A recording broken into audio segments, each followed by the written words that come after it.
thanks again for joining me this week on our 5-minute focus. I'd like to take a bit of time to talk about a discussion that we were having this past week at our small group meeting. And our discussion revolved around this statement that often God's greatest gifts are wrapped in doubt.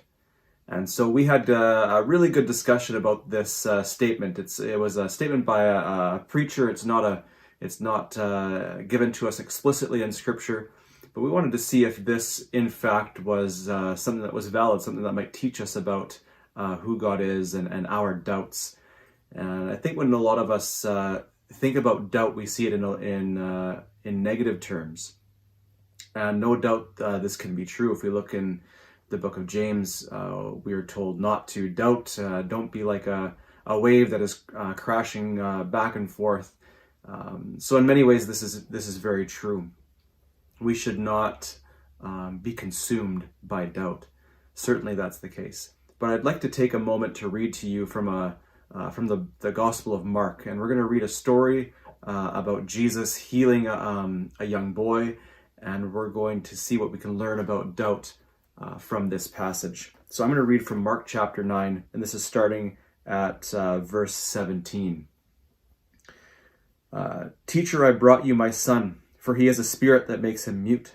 And whenever it seizes him, it throws him down, and he foams and grinds his teeth and becomes rigid. So I asked your disciples to cast it out, and they were not able. And he answered them, O faithless generation, how long am I able to be with you? How long am I to bear with you? Bring him to me. And they brought the boy to him, and when the spirit saw him, it immediately convulsed the boy, and he fell on the ground, rolled around, and foamed at the mouth. And Jesus asked his father, how long has this been happening to him? And he said, from childhood. And it has often cast him into the fire and into water to destroy him. But if you can do anything, have compassion on us and help us. And Jesus said to him, if you can, all things are possible for one who believes. Immediately the father cried out and said, I believe, but help my unbelief. And when Jesus saw the crowd again running together, he rebuked the unclean spirit, saying to it, you mute and deaf spirit, I command you to come out of him and never enter him again. And after crying out and convulsing him terribly, it came out, and the boy was like a corpse, so that most of them said he is dead. But Jesus took him by the hand and lifted it up, and he arose.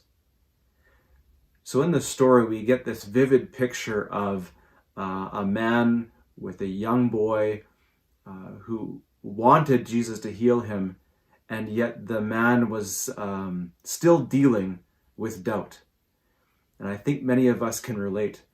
We are in moments where we're struggling. The struggle it might be a struggle of faith. It might be a struggle within the family. It might be a health struggle. We have all sorts of struggles, and through these struggles, we find ourselves doubting. And that doesn't mean that we're doubting that God is there, but often it's doubting God's plan. And we are instructed that that God's plan for us is good. And sometimes we struggle with that. We don't see the big picture. And so we look at this idea that God's greatest gifts are often wrapped in doubt. What do we do during those moments where we're doubting? And it's abundantly clear that when we're in those moments of doubting, that we should not be consumed by it, but we should move past our doubts, move through our doubts, understand that doubts will come. Our faith will not be consistent throughout our entire lives. We'll go through moments where we are encouraged and uplifted through faith. We'll go through moments when we are doubting and we're struggling. But what should we do in those times that we're struggling? What do we do in those times when we're doubting, knowing that we shouldn't be consumed by doubt? Well, we should do exactly what this man did in the Gospel of Mark. He says to Jesus, I believe, but help my unbelief. So when he has these doubts, he goes right to the source. He goes to Jesus. He says, yes, Jesus, I have my doubts. Please help me. And it's to Jesus that he turns. And that's where we need to turn when we are doubting as well. We need to go back to Scripture. We need to go back to our prayer life. We need to make sure that we are engaged with Christ. And he's the one that can pull us through these doubts. And the idea of gifts being wrapped in doubt, I think what that means is that, yes, the doubts and struggles that we go through are difficult. And we should not be consumed by these things. But if we move through our doubts, if we move through our struggles, and if we hold fast to Jesus as he moves us through these things, we'll find that as we face these struggles with him, we grow in our faith. Our faith is strengthened, and we're better able to uplift and support the people that are around us. So if you're going through a moment of doubt right now, maybe you're going through some struggles, maybe you're at a moment in your life where you're struggling with God's plan for you or the people that you love, know that in those moments, we need to hold fast and cling to Jesus and the promises that he's given to us.